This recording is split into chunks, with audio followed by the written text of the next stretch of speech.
नमस्कार. तर आजचा व्हिडिओ रेसिपीबद्दलचाच आहे. तर हा मी एक तवा घेतला होता. भिडाचा तवा म्हणतात याला.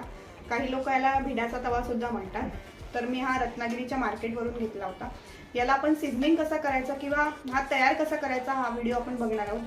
तर हा तवा वॉश करताना एक गोष्ट लक्षात ठेवायची आहे की याला तारेची किसणी वापरायची नाहीये. फक्त नॉर्मल लिक्विड वॉशने धुवून घ्यायचं आहे स्वच्छ आणि पुसून घ्यायचं.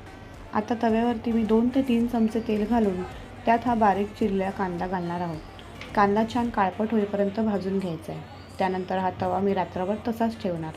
ही प्रक्रिया आपण 2 ते 3 दिवस केली तर तवा छान तयार होतो. त्यानंतर आपण यात घावणे आणि आंबोळी करू शकतो.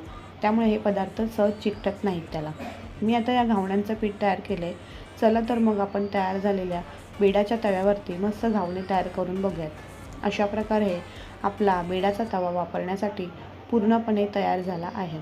तर एक महत्त्वाची टीप सांगते मी तुम्हाला. तवा हा धुवून झाल्यावरती तो पूर्णपणे कोरडा करून त्याला हलकासा तेलाचा हात लावून घेतला तर त्यामुळे तवा गंजत नाही आणि बराच काळ अगदी छान टिकून राहतो.